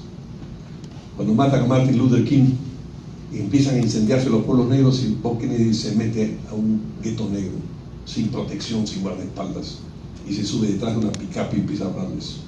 Y le dice: sé que ustedes están furiosos y tienen razón. Sé que tienen odio, y yo también tengo odio, pero los países y las sociedades no se construyen sobre el odio. Y empieza a convencerlos. Y fue ese mensaje de bondad en medio de la barbarie. Esa es la política que yo admiro. Igualmente que yo no admiro a Fujimori y al señor Montesinos, que me parece la barbarie. Con el señor Fujimori y el señor Montesinos, que cayeron porque hubo un tráfico de armas con la FARC a cambio de droga. Ya la gente se ha olvidado de eso. Yo admiro a los políticos como Fernando Velasco. Yo de Trump no espero nada. Y además vivimos en un mundo horrible. ¿Quién gobierna hoy día el mundo? Hoy día es 22 de noviembre. Hace 53 años, a las 2 de la tarde, asesinaron a John F. Kennedy en Texas. Todos los que éramos niños o jóvenes o viejos recordamos perfectamente, ustedes no habían nacido, muchos de ustedes, pero los que ya habíamos nacido en 1973 recordamos perfectamente dónde estábamos a las 2 de la tarde cuando nos enteramos que Kennedy había sido asesinado. Cambió la historia del mundo. Hoy día también nació, hace 126 años, Charles de Gaulle, uno de los grandes personajes del mundo, los grandes gobernantes de Francia. Pero ya no estamos en medio de esos personajes. Los políticos que hoy día gobiernan el mundo son Trump, en Rusia Putin, que es un ladrón, es un hombre de la KGB que ha reconstruido la riqueza antigua de la Unión Soviética en base a un aparato militar y policíaco de sus compinches de la KGB. En China, Xi Jinping, que a diferencia de los otros presidentes chinos que estaban profesionalizando el partido, como Hu Jintao y los anteriores, Xi Jinping, y por supuesto Deng Xiaoping, ahora quiere quedarse más tiempo en el partido, está poniendo solamente sus incondicionales. Entonces el mundo está dominado por Trump, Putin, Xi Jinping, en Turquía Erdogan, en Venezuela Maduro. Qué mundo tan horrible. No es el mundo idealista en el que yo creo, no es el mundo de los demócratas en el que yo creo, en lo que yo admiraba. Entonces Trump ha salido. El tema del TPP, miren, esto es una gran discusión. Yo soy partidario de los tratados de libre comercio. Yo creo que los tratados de libre comercio hacen mejores a las economías. Porque cuando no hay esos tratados, los países empiezan a producir cosas de las que no son competitivos. El tema no son los tratados de libre comercio, como cree la izquierda boba. El tema es que no hemos hecho el tratado de libre comercio para adentro. No hemos creado una infraestructura para adentro para que puedan competir. No les hemos dado financiamiento a las pequeñas empresas, a las pymes, para que puedan usar el tratado de libre comercio. Entonces, quienes usan los tratados de libre comercio son las grandes empresas. Pero las pymes no tienen. Entonces, no es un tema de acuerdos comerciales de equivocación, como cree mucha la izquierda infantil y atrasada que defiende a Maduro y a Chávez, sino que hay que darle a los países los instrumentos para que todos, otra vez la igualdad, puedan acceder a esos tratados de libre comercio. Ahora, si tú eres presidente del Perú o de China y te dicen: oiga, escoja usted dos caminos, o su país de 30 millones solito, o usted se incorpora a un tratado de comercio que representa el 49% del comercio del mundo, y usted va a poder exportar a países que suman el 58% del Producto Bruto del mundo. Usted quisiera solamente una política económica y un acuerdo para solamente exportar a Arequipa, a Sandia, a Sagro, a Morropón, o venderle a Shanghai, a Nueva York, a Manila, y tener ese inmenso mercado. El tema no solo es tratado de libre comercio. El tema es que no hemos hecho las otras políticas públicas, y eso es otra vez las políticas modelos neoliberales que no han hecho el tratado de libre comercio hacia adentro. Entonces, lo que ha hecho Trump ayer de rechazar el TPP me parece una barbaridad. Me parece que es además un tema muy importante, que es el siguiente. Déjeme, me estoy yendo a una cosa ya muy histórica y que de repente me estoy poniendo demasiado intelectual, pero la Segunda Guerra Mundial fue producto de que los países se encerraron en el proteccionismo. Cuando los países se encerran en el proteccionismo, eso termina siempre en unos conflictos militares exteriores. Entonces, el mundo al que nos está llevando Trump es un mundo de conflicto, no es un mundo de concordia. En consecuencia, creo que es un gran error. Ahora, la pregunta voy a terminar con la de Enzo y con la de Fanny. Miren, ¿qué creo yo sobre educación? Esencialmente creo esto. A ver, yo a mi hijo Cayetano, tiene 27 años. Ya se graduó en economía en Estados Unidos, ahora va a ir a hacer un máster. Yo ya no puedo hacer nada sobre Cayetano. Cayetano es como es, ya no lo puedo cambiar. Lo hice bien, lo hice mal, lo he hecho bastante bien, creo, ¿no? Pero podría haber salido distinto, ha salido bastante bien. Habla idiomas, sabe todo, muy bien, pero yo ya no puedo actuar sobre él. Mi hija Belén tiene 23 años, ya se graduó en Estados Unidos, está trabajando ahora en Nueva York, quiere hacer un máster. Yo sobre mi hija Belén tampoco puedo actuar ya. Si le eduqué bien o le eduqué mal, si Claudia y yo lo hicimos bien o mal, ya pasamos, ya en todo caso pasamos, ojalá lo hayamos hecho bien, creo que lo hemos hecho bien. Íñigo tiene 15 años, ya me responde, cree que sabe más que yo. Tenemos grandes discusiones sobre fútbol porque es un hincha loco del Barcelona y yo no, aunque admiro mucho a Messi. Yo digo, ¿puedo actuar sobre él? De repente ya tampoco. ¿Sobre quién podría actuar yo? Si tuviese un hijo de 3 años, o de 2, o de 4, o de 5, a él lo puedo formar. Entonces, ¿a dónde voy con esto? Cuando la gente habla de educación y lo fundamental es rehacer la educación primaria del Perú. Ese es el cimiento del sistema educativo. Todo lo demás viene. Pues hay una frase muy bonita que dice: cuide el comienzo, porque los finales se cuidan solos. Entonces hay que cuidar los comienzos, hay que cuidar la educación primaria. Yo siempre con educación, cuando yo estaba en la campaña, y antes de la campaña, todo lo que yo dije en la campaña, las cosas que había pensado a lo largo de muchos años, yo esencialmente siento dos cosas. Yo siempre he creído que si yo hubiera sido presidente, o si yo soy presidente, tengo que ocuparme de los dos extremos de la vela, no del medio. No es porque el medio no sea importante, pero nosotros ¿dónde podemos actuar y dónde podemos cambiar la educación del Perú? En dos maneras. Una es cambiando la educación primaria, haciendo una educación primaria de calidad. Por ejemplo, nosotros tenemos que tener, esa es otra de las cosas que tenemos que tener para el Bicentenario, tenemos que tener un país con fibra óptica en todo el Perú, con banda ancha, con conectividad de banda ancha en todo el Perú, no en San Isidro, en Lima, no en la Plaza de Armas de Arequipa, en el Perú en general. En Cayoma, igual que en Arequipa. En Ilave, igual que en Arequipa igual que en Lima, un país con una conectividad de banda ancha en todo el país. Si nosotros tuviésemos eso y pudiéramos convertir al maestro, yo siempre he soñado con un país en donde los dos grandes, las personas más admiradas del pueblo, fuesen el policía y el maestro del pueblo. En las viejas sociedades europeas era el policía y el maestro del pueblo, donde la gente no iba a pedirle una papeleta o pedirle una clase, iban a pedirle consejos sobre su familia, sobre sus hijos, sobre sus matrimonios. Cuando en una sociedad el maestro del pueblo y el policía del pueblo son los más respetados, es una sociedad que progresa. Alguien respeta al policía del pueblo del Perú y al maestro del pueblo del Perú. Entonces, ¿cómo hacemos para que ese maestro del pueblo esté encima de una estructura de banda ancha y pueda ser el intermediario de la educación mundial que hay? Hoy hay miles, millones de cursos online que podrían estar en los colegios de todo el Perú si hubiera banda ancha. Yo creo que hay que cambiar la educación primaria primero. Y segundo, creo que hay que, uno de los sueños que yo tenía y que tengo, es crear una gran red peruana. Igualmente que los indios y los irlandeses, pero los indios salieron de las grandes escuelas de ingeniería que creó Nehru en la India, y como India no crecía, se iban de la India y se fueron a California, hicieron el Silicon Valley.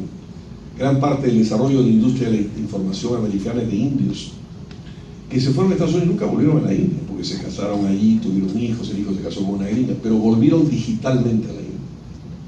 Entonces una de las cosas que hay que hacer es conectar a la diáspora científica peruana, que es enorme, brillantísima.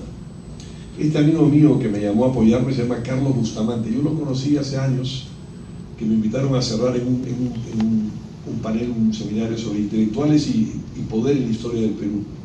Y éramos 4 personas de profesiones y edades distintas. A la izquierda estaba un viejo historiador de 80 y tantos años, de luego un economista que había sido presidente del Banco Central de Reserva, Chaboy, de 70, un señor que yo no conocía y yo que era político, periodista, cincuentón, y el que habló antes que yo, hizo una cosa tan fascinante sobre la ciencia, lo que era ser científico, las patentes que se habían descubierto en Perú, las enfermedades que se habían descubierto, lo problemático que era no tener que esperar que tenga que llegar a Harvard para que se reduzca el doctorado. Entonces cuando terminó le dije, oye, qué interesante, ¿y tú qué eres? ¿Quién eres tú? Entonces me dijo, soy científico. No, me dijo, ya me di cuenta que eres científico, pero enseñas en la Cayetano Heredia, en la ingeniería, quiero hablar contigo. No, yo soy profesor de biología molecular en la Universidad de Berkeley. Un mes después yo estaba en España, abro el diario El País y leo una entrevista de una página, entrevista a Carlos Bustamante, coño, mi amigo. Primera pregunta, usted es el primer hombre en el mundo que está manipulando el ADN como si fuese un alambre, usted puede ser premio Nobel, y mi amigo. Entonces me pasó en otra vez que yo un programa de televisión de Andrés Oppenheimer, un amigo mío, y Andrés grabas 2 programas cada vez, que se pasan cada domingo, ¿no? Entonces a mí me tocaba aparecer en el programa de la segunda grabación.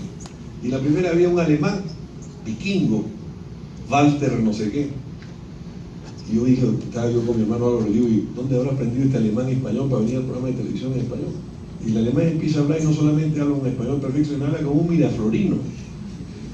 Mi hermano Álvaro me dice, ¿te acuerdas de esa pelirroja que tú perseguías y no te hacía caso? Este es su hermano, profesor de biomedicina en Harvard.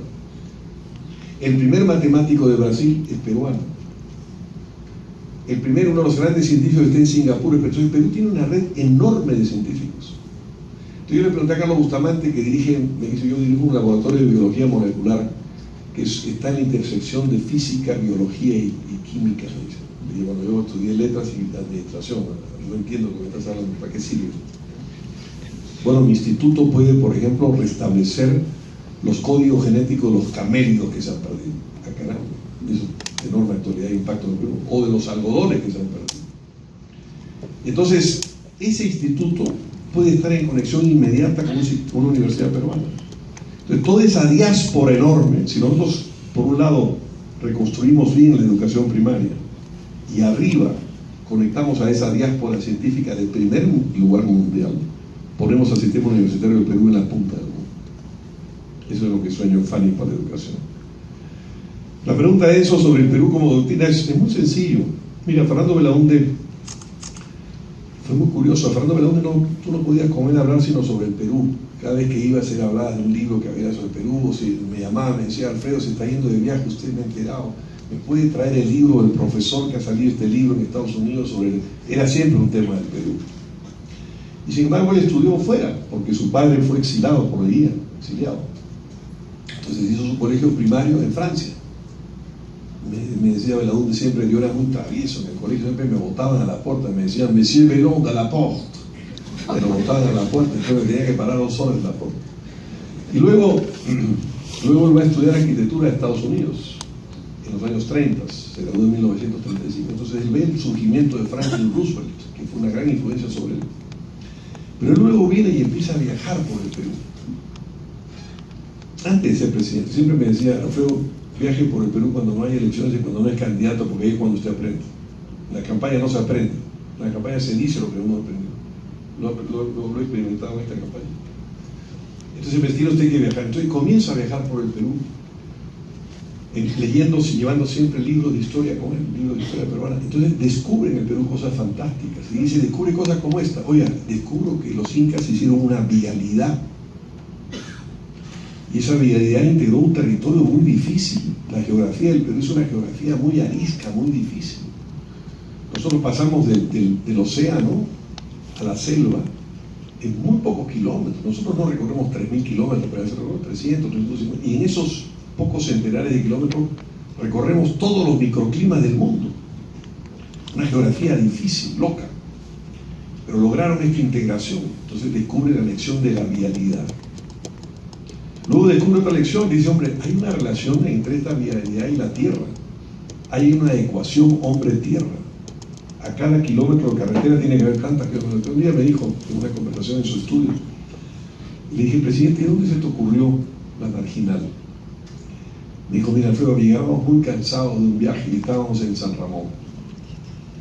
En un fondo que ahora he olvidado el nombre, pero en el fondo de un italiano, que le dice, ¿qué grande sería el Perú si tuviese grandes valles como San Ramón? Y Belaúnde le dice, el Perú tiene un montón de valles como San Ramón a la misma altura, sino que no están integrados.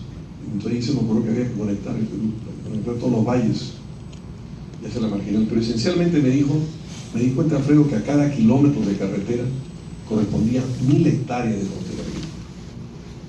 Claro que son estas cosas que ahora yo estoy hablando, no quiero cansarlos, son las cosas que ustedes no son las que hablan los políticos, que están hablando estupideces en la televisión, en los periódicos, en el Congreso. Estos son los temas del Perú, que eran los temas que interesaban a Belaúnde.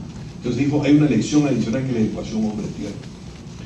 Y luego descubre, hombre, no solamente es la vialidad que integra la geografía difícil, no es solamente la ecuación hombre-tierra que crea alimentación para la gente igualitaria, sino que acá hay otra lección que veo que es la lección de la minca, la lección de la fraternidad, la lección que si ponemos brazo con brazo, y por eso la idea de cooperación popular que nosotros íbamos a reactivar, si el Estado pone 1 y el pueblo con el trabajo pone 1, 1 más 1 es 2, y creamos una gran fuerza, que es la gran fuerza de la fraternidad.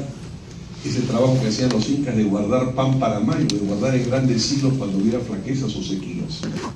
Entonces ahí hay una gran lección que es la lección de la fraternidad peruana, lo que él llamó después la filantropía de los pobres. Entonces él descubre que no había que estar en París o en Texas, que no había que hacer lo que estaban haciendo Aya de la Torre, el APRA, Mariátegui y los marxistas, de discutir sobre ideas extranjeras, sino que había que mirar el Perú. Había que mirar el territorio del Perú, la geografía del Perú, la historia del Perú para aprender lecciones. Y que había que aplicar esas lecciones para el futuro. Naturalmente no hacer un tambo como los caminos del Inca, ahora lo que había que hacer era la marginal de la selva. Entonces lo hizo. Estoy promoviendo un libro que voy a tener que escribir yo porque los encargados no lo están haciendo, que va a ser una pequeña biografía de Belaúnde con obras provincia por provincia. Hizo todo. Cuando se enteró, se dio cuenta que los americanos a través de la International Petroleum manejaban el precio del combustible, voy a hacer una refinería, hizo la refinería de la Pampilla. O cuando dijo hay que industrializar el valor metal de la minería, que es muy importante, hizo la refinería de Cajamarquilla en zinc de Cajamarquilla. Hizo los hospitales, hizo en Arequipa, solamente en Arequipa todas las unidades vecinales de Flora Tristán, el Vizcardo Guzmán, Nicolás de Piedra, agua. Todas las irrigaciones de Arequipa fueron hechas por Fernando Belaúnde. Energía eléctrica. Entonces se dio cuenta que el Perú encerraba unas lecciones, que no había que buscar la doctrina afuera, sino que había que inspirarse. Y eso es el Perú como doctrina. Y él, naturalmente, han cambiado los tiempos. Si yo hubiera sido presidente, hubiera tenido que hacer cosas distintas a las que hizo Fernando Belaúnde en 63.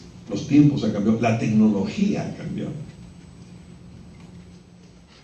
Yo empecé como periodista, quizá me estoy extendiendo mucho la respuesta, pero quizá les interese. Yo empecé como periodista muy joven. Fui un estudiante universitario muy irregular porque me convertí en un periodista exitoso muy rápido, tuve esa suerte. Pero yo empecé a hacer periodismo en una revista en el segundo piso y abajo en la imprenta había linotipos. De modo que yo empecé con el mismo instrumento tecnológico de Gutenberg que había inventado la imprenta a finales del siglo XV. Cuando yo trato de explicar esto a Íñigo no entiende. Entonces yo he atravesado todas las etapas tecnológicas. Entonces es muy distinto, la tecnología ha cambiado. Yo habría tenido que aplicar muchas cosas que Belaúnde no pudo hacer. Pero el espíritu es el que tiene que permanecer. El espíritu es el mismo. El espíritu es la creación de infraestructura. El espíritu es la ecuación hombre-tierra. El espíritu es cuidar la naturaleza. Este es otro tema de Belaúnde. Belaúnde no hablaba de ecología porque en esa época no estaba de moda eso, pero hizo eso. Y eso es lo que tenemos que aprender ahora con el medio ambiente, ¿no?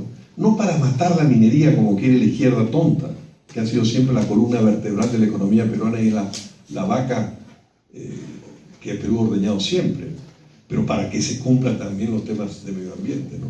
La tierra no es una herencia que hemos recibido de nuestros padres.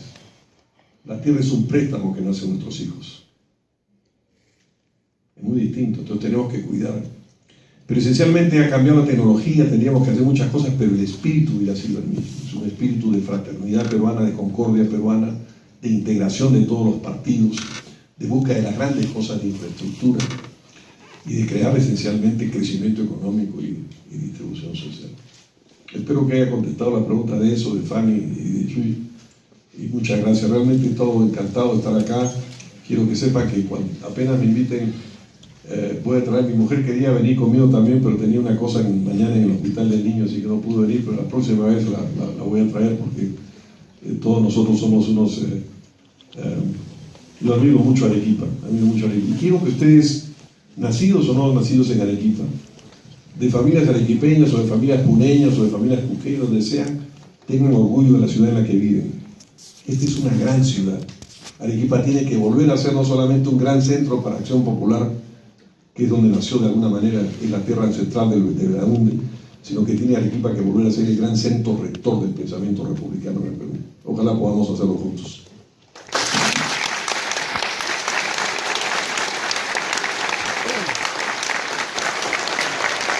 Muchísimas gracias. Les invito a que se paren si les pareció una exposición brillante, ¿no?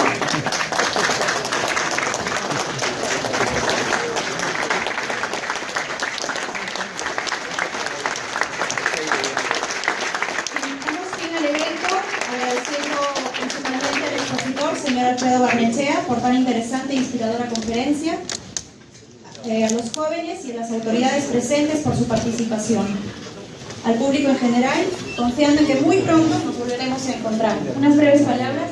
Un regalo del representante de la universidad para el señor Alfredo.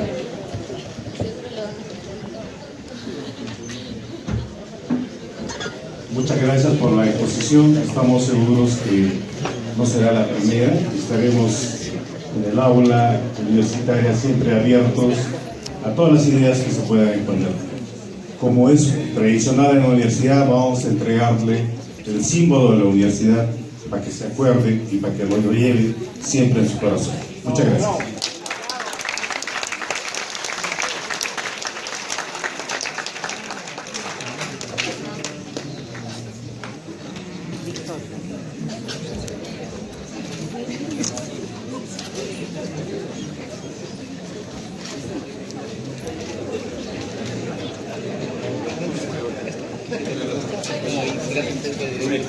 Yo creo que te encanta.